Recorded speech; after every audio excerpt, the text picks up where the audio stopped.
We're in Carmel, California, about to pay a visit to Jeannie Adams, who was Ansel Adams' daughter-in-law and was his gallery CEO for 25 years. We covered a lot of ground, including Ansel's lesser-known portraiture and his style of teaching, and a lot of other great information. Let's join her now. Well, Jeannie, thank you for inviting us to your house. This is phenomenal, of course. Thank you. You're welcome. And would you tell us, first of all, what was your role at the gallery?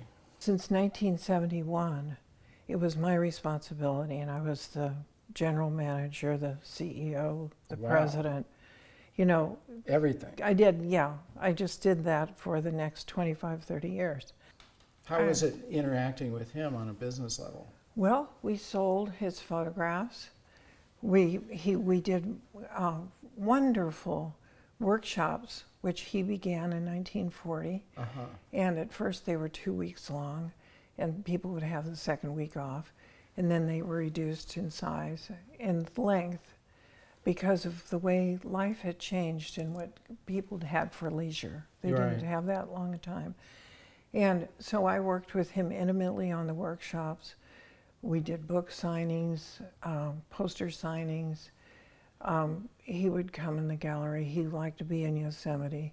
Jeannie, do you have a story about Ansel as a photographer that might be interesting for our audience? Well, there are a couple of things that he did that were special to people in workshops, for example. Perfect. He would take one of their negatives and develop it in the darkroom. And then we would watch this magic come up from what was was not a pedestrian negative by any means. It was already good. Yeah. But there was something about the life that came out of it that it was unique. People would know that he was going to do that. Yeah. So they'd be ready and try to get him to do theirs. And then another thing was when we would look through his ground glass, the most unusual thing to find that you looked at it and it just seemed, what else, you know? Yeah. It was fabulous. And I think this is a good example of it. This photograph here of the rocks by the side of the road to Wawona. To me, it's a very interesting composition. It has the whole value range of the darks to the lights. So his zones are every zone there. Is covered there. There's pure white over here, you're right, and there's black up there.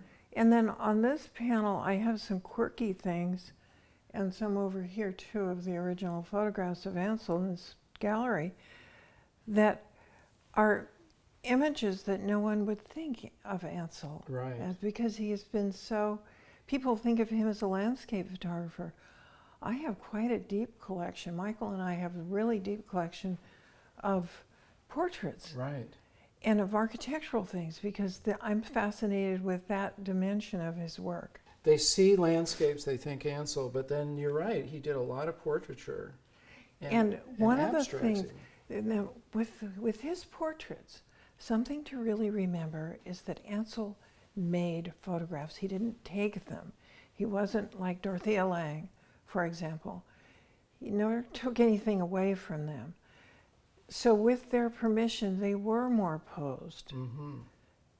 With their asking him if he would make a portrait of them, they knew it was coming. Right. And so he's been criticized for having stilted photographs. You know, they're stiff or something like that. But I really like them. Jeannie, can you tell me about that incredible portrait of Georgia O'Keeffe in Oroville? I can. This was a trip that Ansel was taken on with George O'Keeffe and with some members of the Rockefeller family, David McAlpin. And they were involved with photography at the Museum of Modern Art in supporting that and in getting it started with Ansel.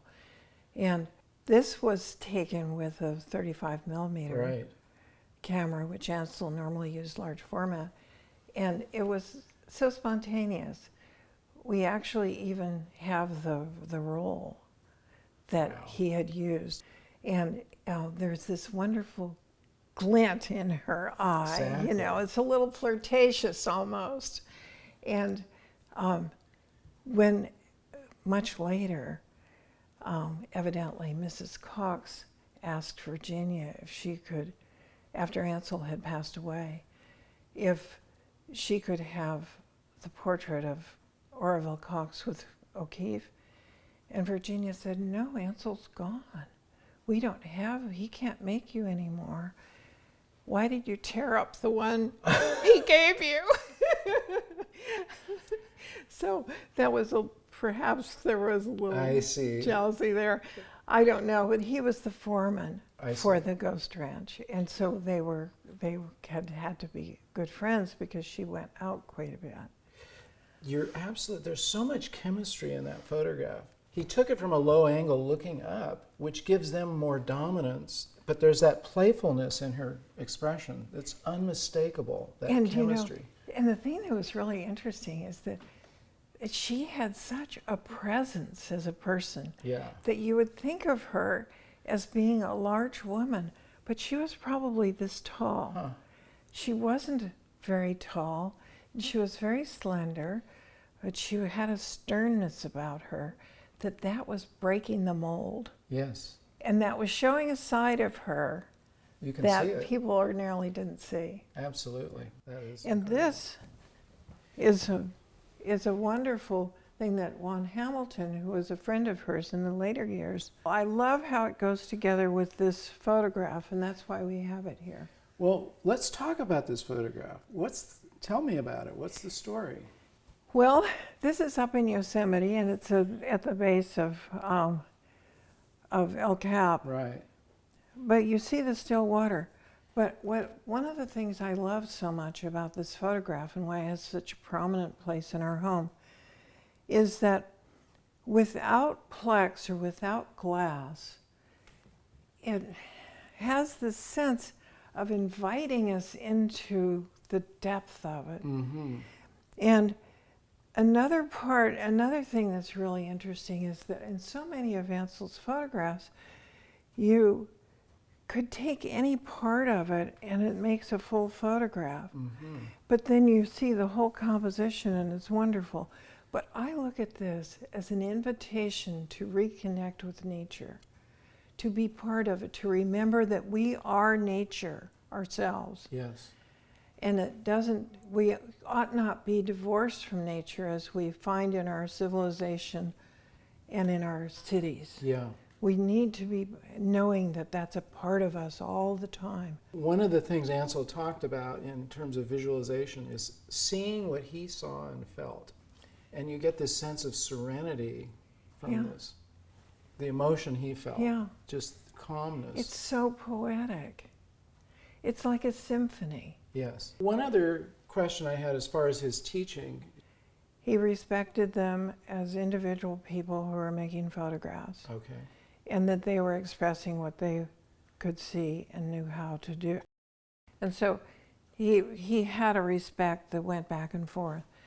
He also was very careful to never hurt someone because he knew that the hearts were on the sleeves. Yeah. And the photographs were the hearts. Yeah. And so he didn't have time to put anything back together again. So he was always gracious in talking with them, and he would give something that was helpful about what they were doing or how they might be seeing or what they might do. But he was normally very supportive, and he was kind and gentle with people. Yeah. He was a real gentleman. I mean, he was part of a civil society. Yes. That we would all adhere to and we would like to aspire to. So he was kind. Yeah, makes sense. Thoughtful. Fantastic. Does that help? Well, Jeannie, it does, and thank you for inviting us to your home. It's a museum, it's a shrine, it's a place that, we'll all be connected to, hopefully. People come from all over the world to see Ansel's darkroom, and you've already seen that. We're going to see it again. You've shown that. Yeah. So, thank you again. You're most welcome. So I want to thank you guys again for joining us at Ansel Adams' house, and thank you, Michael, for inviting us once again. Be sure to subscribe so you don't miss any of our upcoming videos, and we love it when you guys leave your comments down here, when you like us and share with your friends, and be sure to get out and capture your own images of life.